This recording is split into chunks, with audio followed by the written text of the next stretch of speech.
Hello, everybody. Thank you very much for watching the presentation. I realized it was a little bit of a long one, so I think I had lots of things to say, which is great. But I do very much welcome any questions that you may have for me.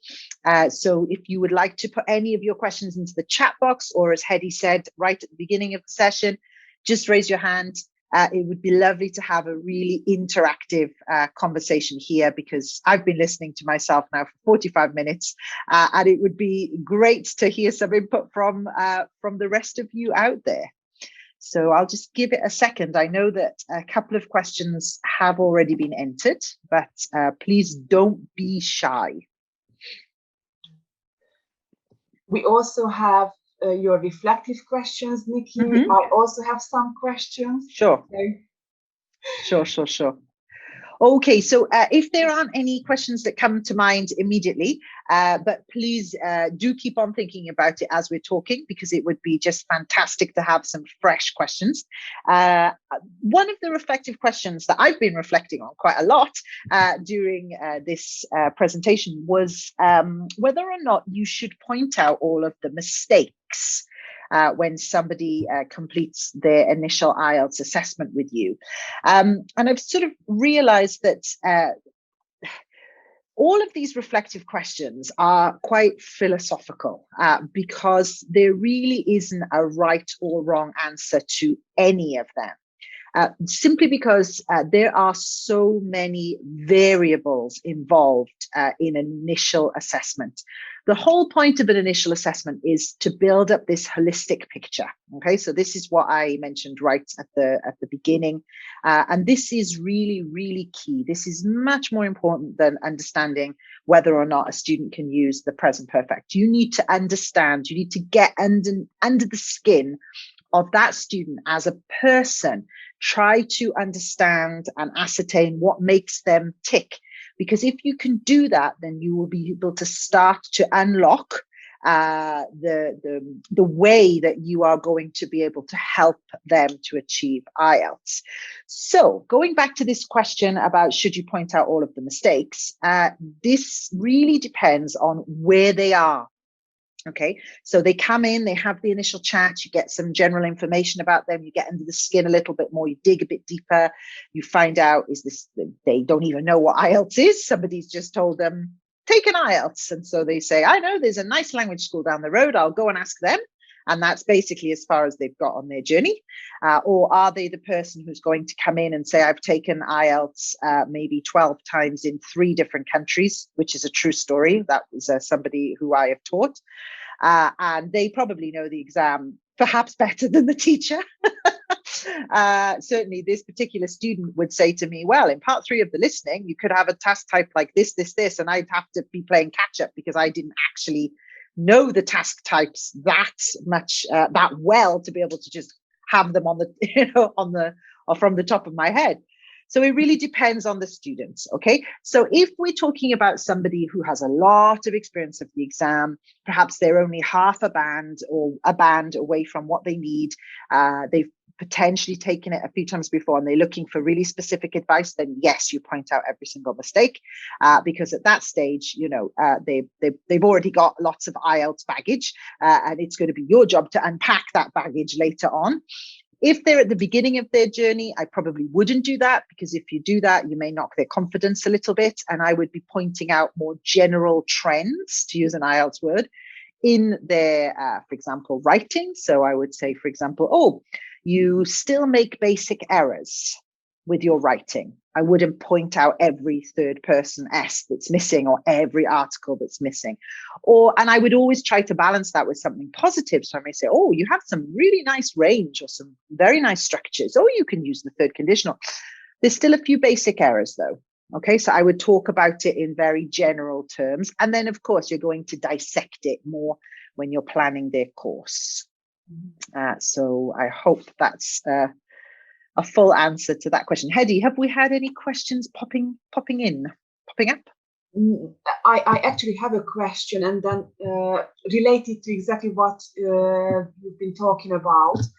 is like so after this initial assessment, do you let the students take home their checked piece of, writing, for instance? Yeah, why not? I mean, I think that one of the points I make as well in the presentation is about the fact you have to be extremely open, very transparent. You're not sort of secretly writing things down or squirreling away their tests into some strange, drawer underneath your desk, and you sort of think, and the person, the student, the prospective student might be thinking, oh, this is all a bit strange, you need to be super open, super transparent with them. So why not? So to give the example of my school, we would scan the test. We have everything digitally. So we would then upload a copy of the scanned test to their file, their digital file. We put it alongside we call it a differentiation profile, which is the picture that we build up. It's the pro forma with the scripted questions. And then that would be shared with the teacher or teachers, so that before they go into the class, so they could sort of see where the student is at in terms of their writing. But yeah, then they take it home with them. Yeah, absolutely. Yeah, the reason why I'm asking, because I used to have a DOS who didn't allow the teachers, to share this document with the students, but then how can they learn? And it's all about them. So yeah, do you know what? For me, that question isn't really about learning, because I'm not sure how much they're going to learn from the initial assessment test. For me, it's about the fact that you have to see the person as a whole person, another valid person on this planet, just like yourself. You have to establish that sort of mutual respect. And by kind of holding on to their test or squirreling it away somewhere, I think it just like almost creates like a lack of transparency that could create a bit of a lack of trust. So yeah, I would feel quite uncomfortable if I went to learn another language and I did a test and somebody, exactly. took it away and never let me have it back. I wouldn't be thinking, oh, I won't learn from this. I'd be thinking, why do they want to hang on to my test? It's a bit odd. Yeah, it was so weird. So, but anyway, we found our ways, to be honest. But it's also it's a good reminder, for later to see where I started as a student. So yeah, absolutely. So, Gabby has a question, if you can see that. Yeah, I can see a couple of questions have come in. There was one earlier from Gabby, very interesting one about self-employed teachers unable to shadow experience. Yeah, okay. This is a super interesting question. I was actually reflecting quite a bit on this, while I was, I had my own voice as well in the background. Now, I mean, if somebody... I see the predicament. Okay, so you are and in fact, this was me. So just to sort of give a little bit more of an insight into my own journey, I worked in ESOL for 4 years, and after qualifying as a teacher, and in my 4th year, I started to work in the assessment department. Okay, so I had a sort of a year of assessing students under my belt before I became a self-employed teacher. But when I was doing assessment for an organization, I only ever did general English. I never did any IELTS. And then when I became self-employed, I sort of developed my own skills with IELTS initially, before going on and having much more formal assessment training. And yeah, if I sort of look back now, it would have saved me a tremendous amount of work if I had been able to have some peer input. Okay, so what could you do as a self-employed teacher? Well, the first thing I would say is I don't think somebody without any experience who hasn't been able to shadow somebody should assess IELTS students who are aiming for very high levels. I think that if you need to have a little bit of maybe restrain and say, well, I recognize I'm at the start of my journey here. So I'm only going to carry out assessments for people who are maybe aiming for slightly lower bands where the stakes are not so high. Okay, so that would be the first thing. And the second thing I would suggest is you do need a network. So you'd have to look for different types of networking opportunities. So either through things, like Facebook groups or LinkedIn. I mean, there's all kinds of different possibilities where you could develop your own professional network if you don't belong to a school, because it really, really, really is important. And I made the point in my presentation that I still consult daily, and even today, I had a half an hour meeting with an academic manager about one of our IELTS students, about what we can do to help her in some areas that she's really finding difficult, and between us, we have 45 years experience, and we're still consulting daily on how to help IELTS students. So you do need a lot of experience. And if it's really hard for you to access that, for example, in a formal setting, you will need to go out and find a network or a peer group to be able to do that. Mm-hmm. Yeah. I hope that it's my honest answer. After 20 years in IELTS assessment, I give very brutally honest answers. So. Yeah, that's great. And so what happens, like how can you convince students that, sometimes it's actually not IELTS preparation that they need, but English. So, if you have an A2 student who needs 6.5 in IELTS, so, what do you do? Because they need to be at least a B2, so what can you do, or what do you do? And they insist on joining your, IELTS group or IELTS class. We've had so many. This is so hard. Yeah, I know. We had similar conversations when we've looked at the presentations that I've done on the other parts of the IELTS exam. This is very, very difficult, because if you have an A2 student and they insist on joining an IELTS class, it's in that scenario, it perhaps isn't as damaging for them as it would be for the other members of the class who are genuinely B2 and maybe got a very limited time to get the results that they need. And this is very often what people don't see, when they'll come in, and not just to IELTS, but even in general English, where they'll say, oh no, but I know I'm A2, but I want to go into B2 because I'm the type of person who only really is able to improve if I'm pushed, or I'm the type of person who can only improve when I'm surrounded by people who are of a better level than me. And, I've heard this so many times. I've heard it, from adults. I've heard it from juniors. I've heard it from the parents of juniors. I've heard it from agents, and it's really, really, really tough, because for me, in this scenario, the person who's going to suffer isn't the person asking to be in the higher group necessarily. It's the other students. And you also have to think about the reputation of your institution or you as a teacher, because if you have a class which is supposed to be B2 or B2 plus or IELTS, working at IELTS band 6, and you have a student who is clearly way below the other students, who are all, let's presume adults or older juniors, are going to be thinking, why is this person in this class? And it will affect your professional reputation, because they will think that you've misassessed them. And therefore they'll be thinking, well, if the teacher's misassessed that person, maybe they've misassessed me. So you start to erode a little bit that kind of bond of trust that I was talking about, which is the same thing about, whether or not you hide away the assessment tests. What do you do? I mean, it really, really depends on your setting.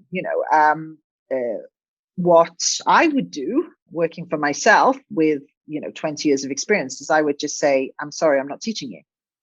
I would be very clear with them.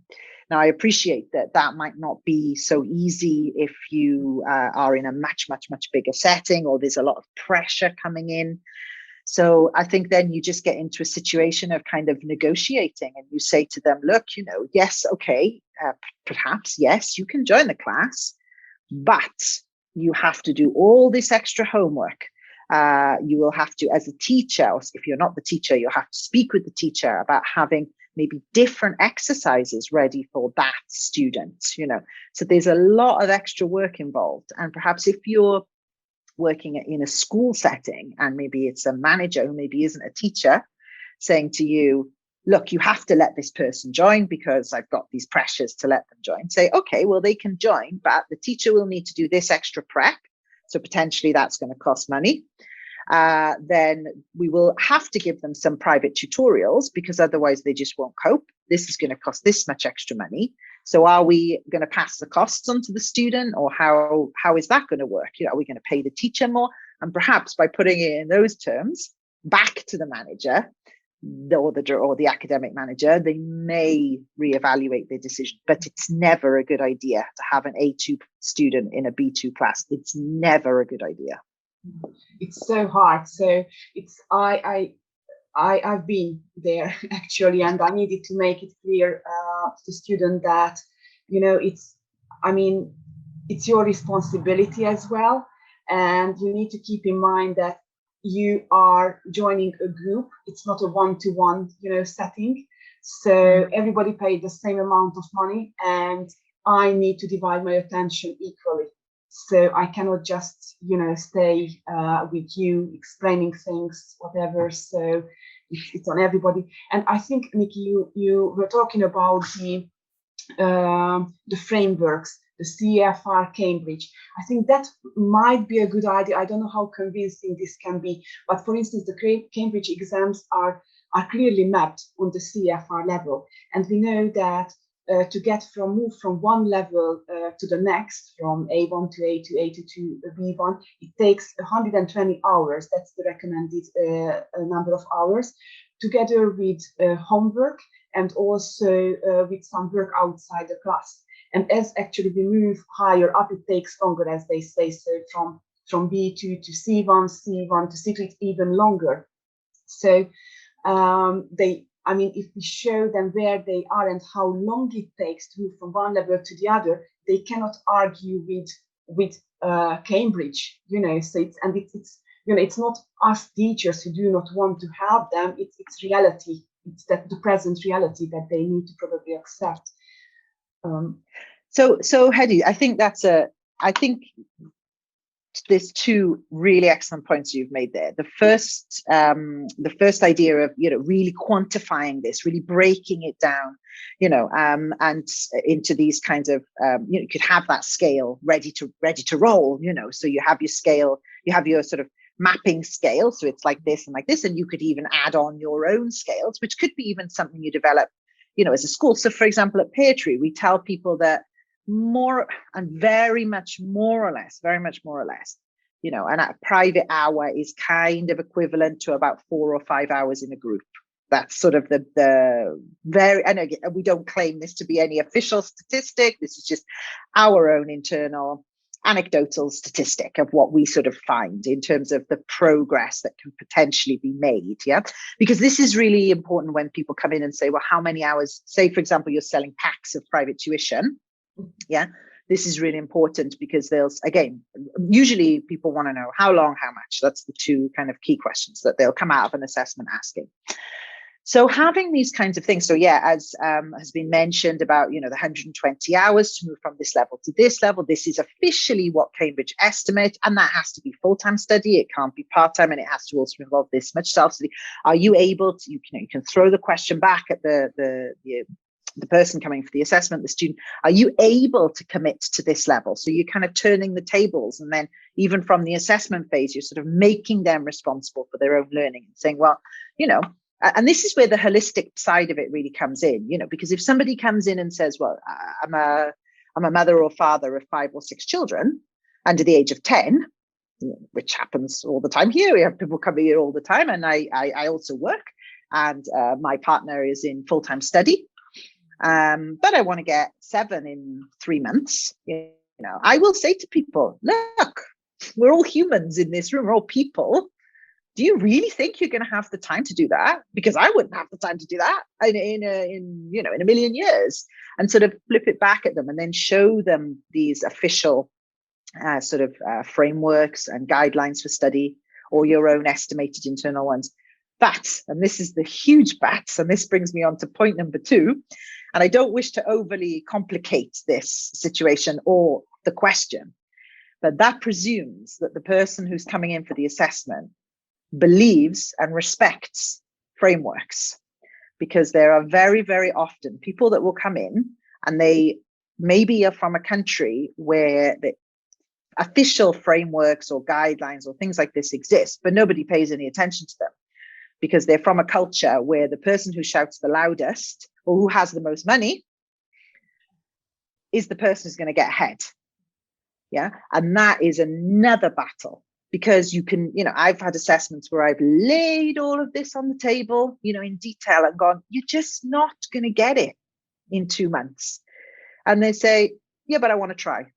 because in their mind, they think some magic moment is going to arrive where they can either throw some money at the situation, or, you know, if they're endearing enough, if they're charming enough, then somehow they'll be able to get IELTS 6 or 7. Knowledge, holistic approach, having some kind of understanding of what background they might be from. And then, you know, you might want to make the decision about whether or not you actually want that student at your school. Again, if you have the power to make those decisions, because that kind of student is extremely difficult. Exactly. They may even have a qualification from their country, which you know is invalid, because you know there is no way they managed to get that qualification without some kind of, you know, what's the word? Extra help along the way, you know, so you're not on a level playing field. So yeah, that's another curveball to throw in the mix. And who knows what comes after them taking the exam, you know, the blame that we get, you know, putting the blame on the teacher, for instance. So, you know, we never know. And it's also like another thing that has just come to my mind, that again, we should, you know, very often people, I mean, students think that, oh, I need IELTS, I don't know, 6 or 6.5 or 7. But actually, it's no, you do not need IELTS 6. What you need is good enough English so that you can follow your university course, you know, or I don't know, perform at work. So you do not just study for the exam, but you are going to take it way further, you know. Right. Okay. So yeah, I think I'm just having a quick look through here. Oh, hang on, we've had a question from the forum. Oh, great. How can my online student take an IELTS mock exam that I can view and analyze after? My online student take an IELTS mock exam. Oh, okay. So yeah, okay, great. I would just use an online platform like Google Drive or Microsoft Office 360, 365, not sure. I'm a Google person, so I'm Google and Mac. So that's my little world. But there are loads and loads of these sorts of, either Google or Microsoft, if that's what you're using. They have these shared drive facilities. And it's just very, very, very easy. You just set up a doc, basically, so you could like copy and paste your test into a doc. Let's say it's Google Drive, for example, into a Google Doc. There will even be free versions of this. You just share it with them, and they just complete it, and then you will be able to see. You can even put on for them to sort of have to add answers as comments, so you can kind of, or suggestions, so you can kind of see when and how they've done it and this kind of thing. So and then if you have an online, well, obviously you are online, so you're having the lesson online, if you're using Zoom, you then just share the screen. So you would open the Google Doc and you'd have the share screen there so they could see it kind of live, or you both stay in gallery view like this, which is sometimes a bit more personal than just a tiny screen, but you both have your Google Doc open, and actually you'll both be able to see when the other one makes a change, and it's just a really nice, really collaborative, extremely easy. The first thing I do whenever for example, I take on a new private student, all of our students here have shared files that are all held on a Google Drive platform.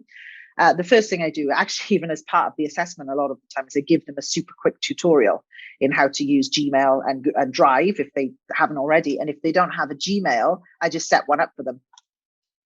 So I'll just say, you know, headypeartree@gmail.com, and just really quickly, what password do you want? Right, that's your Google password. And, you know, it's all free and it's really collaborative, and it just solves a lot of problems. And I'm sure Microsoft do have a very similar feature.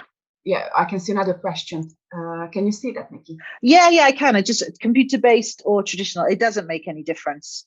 Do you recommend really students to take the computer-based IELTS or the traditional paper-based IELTS? So the thing that for me, the main difference is, okay, the key advantage and disadvantage, because there isn't really any other difference, is about handwriting and typing skills. So for example, if the student has really bad handwriting, We talked about this, I think, in both IELTS Part 1 and Part 2 workshops about the importance of having decent handwriting and how much of a handicap it can be if you don't have it. So if they don't have particularly good handwriting, then you might suggest a computer-based test, but then of course they have to be able to type. And, you know, and not everybody can. I've been teaching a guy online in Italy for years, and he's a plumber. And we have the best online lessons. I hope he stays my student forever. In fact, he's with his wife. They're in separate cameras, separate rooms. I mean, whenever we try to do anything collaborative, I mean, his typing is like, he's not aiming for IELTS, it's for English for pleasure. It's a pleasure for me, it's a pleasure for them. But it's, you know, if he ever had to do something like computerized IELTS, then whew. So it really does depend on the student. There are some really nice free online tools that they're not at the top of my mind now. If I'll send something to Janice maybe to put in the after notes to be able to test your typing speed and do like little tests to get faster and faster. They're really good. Sometimes I just do them for fun because I'm quite competitive, so I like to try to beat myself. And it's a really, really good way of like getting your typing skills better for free. So yeah. Amazing. And Nicky, considering the written component of the initial assessment, like, would you make a difference between students who are completely new to the IELTS and those who have already taken the exam probably several times? Absolutely, yeah. So this is what I think I mentioned in the presentation about sort of having at least 3 written tests, let's say, like, you know, up your sleeve. So yeah, I mean, if the person comes in, that's the example I gave a little while ago, and says, oh, you know, oh, you're a language school, oh great, somebody has told me I need an IELTS, oh lovely, can you teach me? And you know, they literally have that little knowledge about it. There's no way you're going to give them anything IELTS based, because it would probably scare them to death, and you probably never see them again, which wouldn't be good for them or for you. So in that case, I would just give them something as a sort of a general, almost like a general English style. So you go through the same steps. You do the initial chat conversation, the structured conversation, so you have a really good idea of them, of who they are as a person, what their educational background is, what their English language background is. And then you choose, either you would give them maybe something very, very general, like an email to a friend, or, you know, something like that, depending on their level. Or you could give them a sort of an IELTS type essay to write, but you just don't tell them that it's IELTS. You know, so what I think one of ours is, what are the advantages and disadvantages of online shopping? Could you write me 250 words on the advantages and disadvantages of online shopping? You know, so you know, there are IELTS questions like that, but we don't go into to what extent, or, you know, both sides of the argument. Yes, and so the written component that you give to the students will depend on the spoken component. Yes, the speaking. What they tell you. Yeah, exactly. And if they're the other end of the spectrum and they say, well, I think I'm nearly there, or I have done the exam before, or I've done the exam 12 times before, then you know, you can either then give them your adapted version of an IELTS. You wouldn't give them the whole IELTS writing, because there's not enough time. Again, it depends on how much time you allocate to this. We allocate about an hour in total, so we give them about 30 minutes to do the writing. So probably, you know, I would give them a shorter version of an IELTS task 2 to do, or something like that. Or if it is a very, very tricky person, I actually say to them, look, I need to book you in for a class. I've got a good idea of where you're coming from. They've come in with 4 IELTS certificates, you know, and the full story, and you've got a whole picture of them. You've got certificates. Actually, this is something I perhaps could have mentioned in a bit more detail in the presentation. If they bring you in certificates and you believe those certificates are real, which is kind of what we were talking about before, as long as you believe they are real, then you could skip potentially the written component if they did the exam like last month. If they did the exam any longer than about 6 months ago, I would still give them the written component, because people's levels can change really dramatically. So yeah, so in which case I would say, look, okay, you've done the exam 4 times before. We can see you've got an issue with writing. You need to come back in. The first class will be writing, 40 minutes of writing, 20 minutes of input from me, and that's your first paid class. Because otherwise you end up sort of giving a class that a 1 hour assessment turns into a 2 hour assessment, and you've actually given away an hour of free private tuition.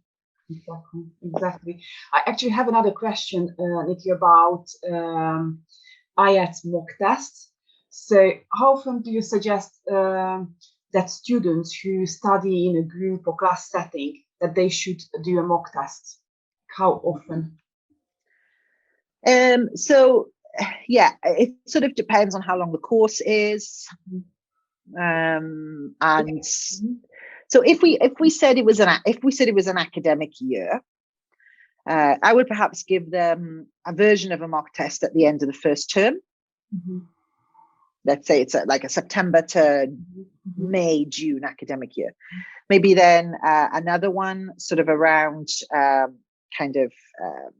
around the sort of springtime. And then you could give them some quite intensive mock test practice in like the week or 2 weeks before the exam. And exactly the frequency of that will depend a lot on the makeup of your class, because you might have a class that's all really strong at speaking. So you might sort of say, well, we don't really need to spend a lot of time on speaking. And you might find that everybody in the class has really struggled with reading since day one. Well, then you want to increase the amount of reading that you're doing with them in the final week. So it will depend a little bit. But yeah, I think using versions of a mock test, maybe not exactly a mock test, but adapted versions of it in sort of points along the way is a good idea. Okay, we've got a couple of questions. Okay. What if it's an ongoing enrollment? Ooh. Yeah. I've been there. Yeah, it's incredible. And also like, so we had students who attended classes from Monday to Friday every single day. I had students who joined us on Tuesday and Thursdays, others on Mondays, Wednesdays, and Fridays.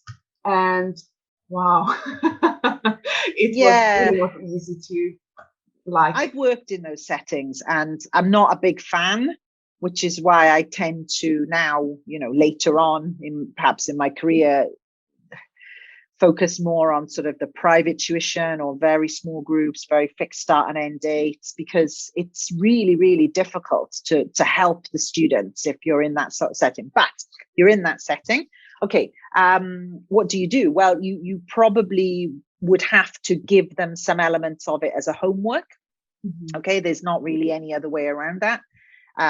This is more kind of like getting into course writing, curriculum writing, more than actually initial assessment. But I would give some of it to them as a kind of a homework, but being very, very clear to them that if they don't do it in the right conditions, it's not a valid test. Yeah.